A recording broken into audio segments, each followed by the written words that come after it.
Welcome back to the channel. We had just had an awesome day in Alesund, Norway, but it was time to get back on the ship and start our evening. We are getting ready to sail out of Alesund now, and we're going to find a place to go to dinner. I think we're just going to check out the menu at the Commodore. We'll see where we end up. The sail out from Alesund was absolutely breathtaking. All of the scenes from Norway surprised and awed us, and it was a shame we had to leave these beautiful landscapes behind. Ready for food, we headed down to the Commodore, one of the complimentary main dining rooms on board. For appetizers, Catherine ordered a salad, and I had these succulent and delicious scallops. I followed that meal with the roasted chicken and potatoes. And Catherine went with the prime rib and fries. All of these courses were amazing, and we decided to follow it up with an apple crumble and chocolate lava cake. The meal, like all of our others on board, was absolutely divine. Anxious to keep catching the views before we were out to sea, we headed back up to our balcony to get a final glimpse of Norway as we sailed out into the Atlantic. We woke up early the next morning to find ourselves slowly entering the Eyjafjörður, the longest fjord in Iceland.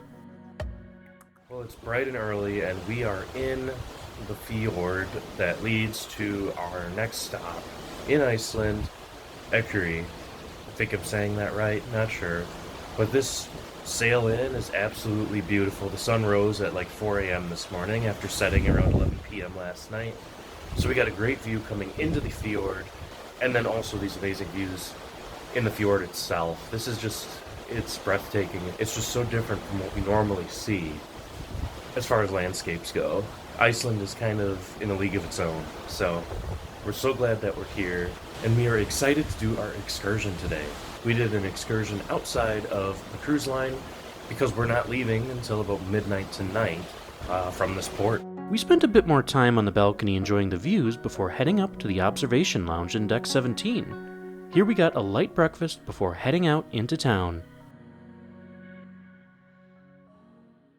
So one thing you might be asking is, how do we do our laundry on the ship after all this is almost 2 weeks that we're gone? We do try to pack essentially for all those days, maybe having to do laundry one day. But then, of course, Catherine will do some of the lighter objects, such as these lighter shirts or undershirts, underwear, things like that. We'll just wash in the sink. She gets these little detergent pads, or you can get the detergent sheets and just cut them up and put them in the sink. And the basins and the sinks here on the Norwegian Prima are huge, so it's super easy to do this. It might be a little bit more difficult on smaller ships, but you can still do it. And they always have clotheslines in the showers, so you can hang up your clothes, let them dry in there, and hopefully by the end of the day you have dry clothes that you can wear going forward. Otherwise, there is of course a laundry service. You do have to pay for it. Depending on your status, you can get discounts on this laundry, but it's still really expensive. For example, we are currently getting 5 just regular t-shirts, 4 nicer shirts, and 2 pairs of jeans washed, and it will cost about $70. And that just goes for all the cruise lines. It's super expensive to wash your clothes, but here on the Prima, they did have a deal, so you'll have to look out for these deals where basically if we could fill up this bag, we get it all washed for $29. So that's a pretty good deal. We thought we would take advantage of that. It just makes our lives easier. We don't have to walk around with clothes that we've been wearing for 3 days. So just something to look out for. But yeah, that's how we do laundry on the ship. Since we were using a third-party excursion, we were given instructions by our company of where to meet. It was super easy to find them right outside the dock area. They led us over to a bus, and before we knew it, we were on our way. We drove for about an hour before arriving at our first stop, which was right along a glacial river. These were the Godafoss waterfalls. So we are at the Godafoss waterfall, and it's really cool. To be honest, it's not as big as I thought it would be, but the landscape here is just amazing. One thing that's crazy too about this landscape is you could just see for miles. It's like flat and then just kind of rounded hills once you get out of the mountains and the fjords. And it's just so alien to what we're used to. It's so really awesome to experience. The vegetation all looks very different and not like Norway at all. Yeah. Which kind of surprised me. Yeah. Shooting away all the bugs. I didn't expect bugs to be around here. There's a lot of bugs here for a little vegetation is around. I mean, There are a few trails that lead around the various parts of the river and waterfalls, but they all lead right back to the tourist center. We found ourselves there buying some coffee and a little snack for the road. so we got some Icelandic chocolate. Not sure what makes it Icelandic, if it's just the water that was used, but we're gonna try it. Yeah, Chocolate mint. might be refreshing. Yeah. Ooh. It's got like the Oh, like a burst of mint. mint. Yeah, I mean, Mint paste. wow, Was it good? really good. Kind of, it's dark chocolate, Nice. and the mint isn't overpowering. That's good. Very good. Okay. From Godafoss, it was about another half hour on the road before we arrived at our next stop, Lake Myvatn. This lake was formed over 2,000 years ago by a volcanic eruption and remains today Iceland's fourth largest body of water. The lake is quite shallow, but it's the home to several fish and bird species. It's also the home to some tiny little pests that absolutely plague this area, the midges.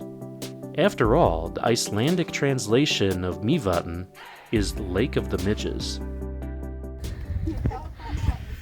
The midges are a little bit too much. Aggressive. Yeah. They don't want to see. No. I can't believe how bad those bugs were. Oh my god, yeah, it was just a cloud. Yeah. But this is really cool. Like, everything around here is formed by volcanoes, so it's quite a surreal place. But now it's time for some food.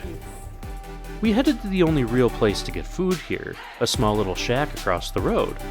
However, we were quite happy with the rather traditional menu items, including smoked trout on Icelandic rye bread and lamb stew.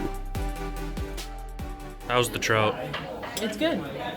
It's very smoked, and Yeah. then it's on like some sort of bread. It's like a rye bread kind of thing. Yeah. The soup, it's lamb stew with vegetables. Absolutely delicious. So good. Must have been good. It's really good. Spilling on your glasses. Kind of forgot they were there. Yeah. Also, that's your second bowl, isn't it? Yeah, well, we shared both. Okay. So all this, the bowl of unlimited lamb stew, and then also the salmon with 2 sodas was about $28 US. A little more than $28. It was like 3,800 Icelandic krona. So not too bad. Meal over, we were ready to get back on the road. Now we were heading to a park full of volcanic rock formations, all created by lava flows thousands of years ago. One folktale, however, is that these rock formations were actually created when a bunch of drunken trolls stayed out too long partying, and they were turned to stone by the sun. There were actually many walking trails here, and it made for a nice easy hike. So we're pretty much walking around in a volcano right now, Yeah. aren't we? Or a Yeah. lava flow Or a troll. festival. Yeah. And they lost track of time, and all of these are actually dead trolls. Yes. They turned to stone. What do you believe? I don't know. Definitely trolls. Yes. There's a chicken out there. No, really? Oh, See? the way it looks? Yes. It's a troll chicken. It's a rooster. Yeah. He's got the little thing on his head. Well, this was pretty cool. It was really cool. Yeah, the Black Castle with all of the Yeah. lava rocks and everything happening here. It's an interesting little park. Lots of walking trails. We did like probably the shortest and easiest one. Oh, for sure. Just for time's sake, too. But Yeah. Really cool. Back on the bus now. Yep. From here, we headed to our final stop before returning to the port, Namaskard. This area hosts a lot of volcanic activity, including some sulfur deposits, steam vents, and several bubbling and gurgling mud pits. It's really an amazing and eerie place to be. It's so interesting to think that places like this exist on Earth, and it's awesome that we were able to visit them. This landscape is just so Martian, isn't it? It really is. Especially the gurgly bits behind you. Definitely wouldn't want to fall in those. No. Tour complete, we got back on the bus and made the long ride back to the cruise port. This ride gave us some time to reflect on what an amazing and wild place Iceland is. The rural areas in this place are so vast, and it's crazy to think that there's only about 360,000 people living in this whole country. Eventually, our bus pulled back into the port, and we decided to walk around this quaint little city of Akureyri. We saw some pretty cool architecture and statues, and we were sure to check out the heart-shaped reds in the traffic lights, something that this city considers its unique claim to fame. Eventually, it was time to reboard the ship and see what the night had in store for us. But first, we found a surprise waiting for us in our room. So nice to come home to a made bed. Yeah, and look what's on the bed for us. Ooh, and clean clothes. Yeah, so when you get the laundry back, it comes in this nice little basket. And open that up. Hopefully there's no underwear on the top. Oh. Yeah, all folded. Yeah. Nice and ready to be hung and worn again. Well, guys, we're back from the excursion. About to go get dinner, just got freshened up. But wanted to tell you a little bit about it. It went great. We thought the excursion was amazing. We got to see a lot of different things and everything that we could have seen on the NCL version of the excursion. Except, again, it was about $300 cheaper. With the NCL version, you did get lunch paid for, but where they went, that's exactly where we went, and it was about $30. So it really was a great deal for us just to get it from a third party instead of purchasing through NCL, especially since our ship doesn't leave until midnight tonight. There's virtually no chance of us not getting back to the ship on time. So now we're going to go check out the menu at Hudson's. So we're going to check out the menu there, see if we like something there, and if we do, we'll eat there. If not, we'll probably head to Indulge or the local. We have so many options, which is really nice. For dinner, we did go to Indulge Food Hall, another complimentary dining venue on the ship. Indulge is spread out over several different areas, and you can order several different types of food from the tablet at your table. It's a nifty way to get things done, and we went here several times during our cruise. After dinner, we took in a musical act at the Improv Room, a small venue with only room for maybe 50 people. It's definitely very small, but it was a cozy space nonetheless. After listening to the music set, we headed to the Prima Theater, where the new stage show was about to be performed. The show was called Havana, and from what we read in the Freestyle Daily, it was supposed to be a show featuring Latin American songs throughout history.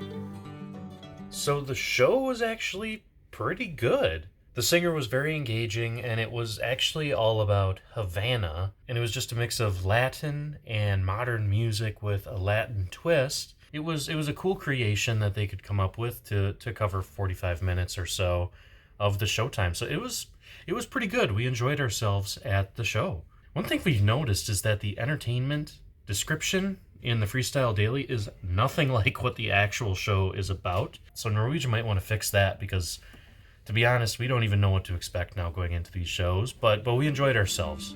We were still in port, and it was about 9 p.m. now, so we decided to head up to the observation lounge to get a good view of the setting sun over this rural little town of Akureyri.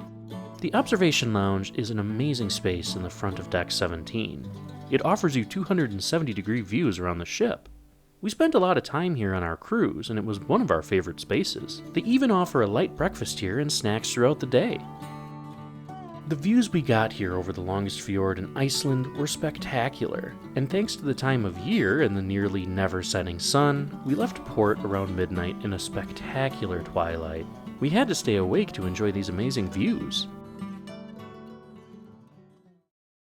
The next morning, we woke up in a very dense fog, so dense that the eerie silence outside the ship was cut by the Prima's foghorn every 30 seconds.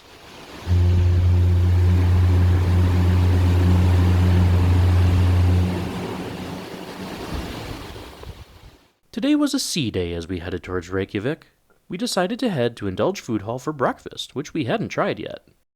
So we are in Indulge for breakfast, and we've got just little plates here of eggs and some muffins and stuff. It's honestly a little bit difficult to find what you're looking for because everything's so spread out at all of the different venues. Yeah, and some of the stands have breakfast items, some don't. So yeah, and all of the ones, it's very sparse where they are, so I don't know. It took us a while to get our food because we didn't know where anything was. And it's all self-service as well in the morning here. we headed back to the room to get ready for the rest of the day. So now we're just going to hang around the ship. We're going to a technical deck and engine presentation, they're calling it. But it's basically, we had already gone where all the officers talk about how to run this floating hotel from the service side. And now we're going to learn about how the captain and engineers and everything run the ship from the technical engineering side of the vessel. So that should be really interesting. I'm looking forward to it. The first one we went to was great. We walked down to the Prima Theater for the deck and engine presentation. The person giving this presentation was actually the captain of the ship, which was pretty cool. The presentation went over all of the specs of the ship and talked about propulsion, fuel, how the bridge works, and how the officers all perform their duties. There was also a Q&A with the captain, the director of operations, and the staff captain. It was really nice that this was put on by the crew. All right, Catherine is lint rolling, which must mean one thing. We're going back out. And so we're actually going to go out now and hopefully do some trivia. So there's trivia in all different places all throughout the day, basically, on these sea days. But we're going to go to the one. It's at 6 p.m. in the Metropolitan Lounge. We've wanted to go to the evening trivias, but we haven't been able to yet because the lounge has been so packed with people. So hopefully we get there a little bit early. We're going about 30 minutes early this time. And I think part of the issue is they have musical acts in there ahead of time and people just stay. And then it is also right outside of Hudson's and Hasuki and the Nama sushi place. So it's a really good place for people to kind of sit, get a drink, and wait for dinner. Yeah, so we're going to see how crowded it is, and hopefully we could play some trivia. Got to get in our steps, at least down the stairs, because the elevators are always crazy packed. You stand there forever just waiting for one, so we're doing it this way. The old-fashioned stairs. Yep. We walked down to the Metropolitan, a cozy and modern bar and lounge. How are we feeling about that one? Yeah. So we have 7 C's, right? Not feeling so good about this. This is hard.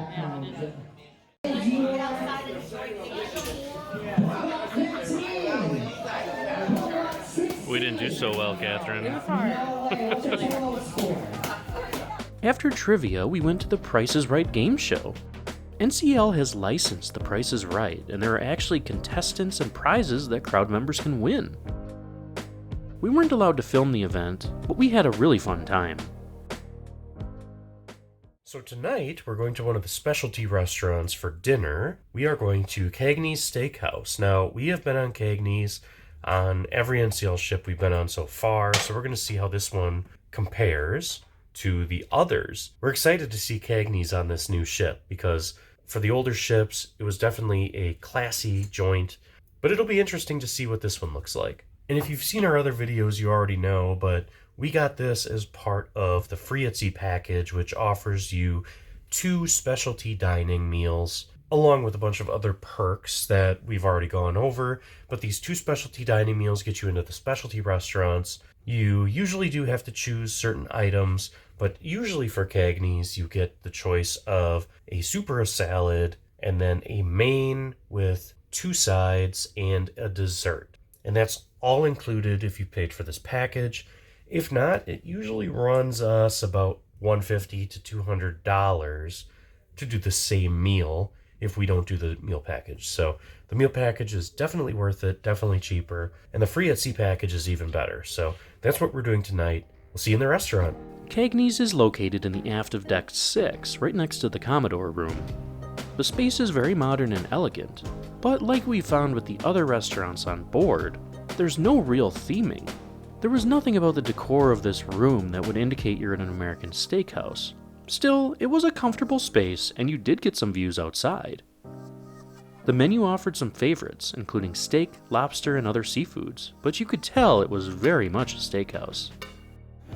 It all looks so tasty, huh? I know. Got our bread service here, very good. Rosemary bread with some salted butter. Delicious.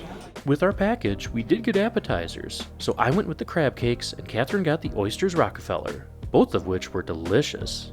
Got a wedge salad. Yes. Then, of course, just a classic Caesar. Nothing too fancy here, but it's just the salad course. Got the ribeye there, the looks good. Big thing of meat. Yep. The filet for myself. How was it? Oh, it was so good. It was very, very good. Clean plate clubs. The package also offered dessert, and we were not about to turn that down. So we got the 7-layer cake here. How's that look? Delicious. Yeah. It's really big. Although I wish they give you a bigger scoop of ice cream. Oh, Why do they yeah. always skimp on the ice cream?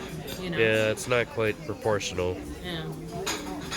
It is proportional more with the apple pie. It's just a little apple pie. From the amazing meal we had at Cagney's, we walked through the casino and into the atrium to check out the end of cruise party that was going on. Our cruise director, assistant cruise director, and many guests were definitely vibing, and it was a great atmosphere to end the cruise on.